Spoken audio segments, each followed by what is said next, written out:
বাংলার মুখ্যমন্ত্রী হচ্ছে সাম্প্রদায়িক না, সম্প্রীতির মুখ্যমন্ত্রী। হিন্দু, মুসলিম, জৈন, খ্রিস্টান, বৌদ্ধ সবাইকে নিয়ে চলার মুখ্যমন্ত্রী। আচ্ছা, আব্বাস সিদ্দিকী একটা চুনোপুটি, ও তো 26-এ বিধানসভা ভোট, আপনি মুখ্যমন্ত্রী হিসেবে কাকে দেখতে চাইছেন?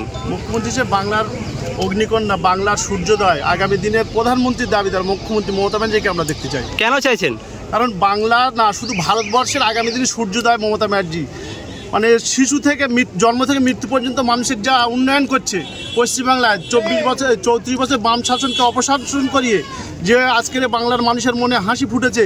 আর আমরা সাম্প্রদায়িক সম্প্রীতি বজায় রেখে পশ্চিমবাংলা যেভাবে চলছে, এরকম সারা ভারতবর্ষে আর নজির নেই। তাই এই মুখ্যমন্ত্রী আমরা চাই এবং সারা ভারতবর্ষের মানুষ চায় বাংলার মুখ্যমন্ত্রী মমতা ব্যানার্জি হোক।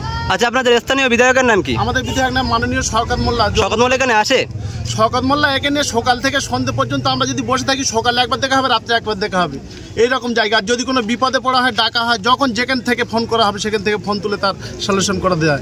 তার নাম বিধায়ক শওকত মোল্লা। শওকত মোল্লা এখানে কি উন্নয়ন করেছে? শওকত মোল্লা এখানে রাস্তা, বিদ্যুৎ, পানীয়, লাইট, প্রত্যেক বাজারে লাইট থেকে শুরু করে আর যত রকমের মানে ড্রেন আছে, খালগুলো সংস্কার আছে, পানীয়র ব্যবস্থা আছে, সব কিছু এখান থেকে করেছে শওকত মোল্লা। এবং আরও প্রচুর উন্নয়ন আছে যেগুলো সব এখন বলা সম্ভব না, আপনাদের অত সময় হয়তো নেই। ক্যানিং পূর্বে আব্বাস সিদ্দিকী ভোটে দাঁড়ায় বলছে, এই বিষয়ে কি বলবেন?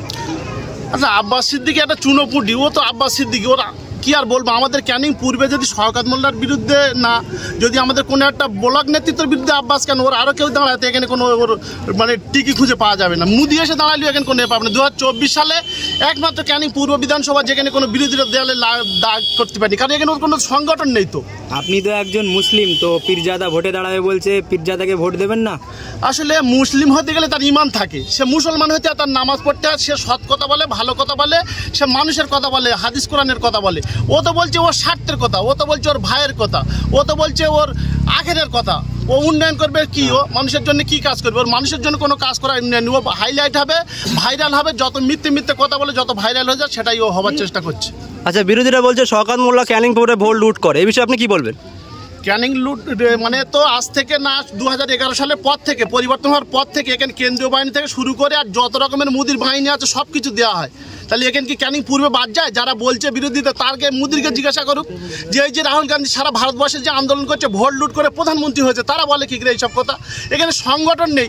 যারা বলছে 2026 এসে তারা সেখানে দেখবে। আচ্ছা, আব্বাস সিদ্দিকী বলছে কোনো মুসলমান যদি রাজ্য সরকারকে সমর্থন করে তার ইমান থাকবে না।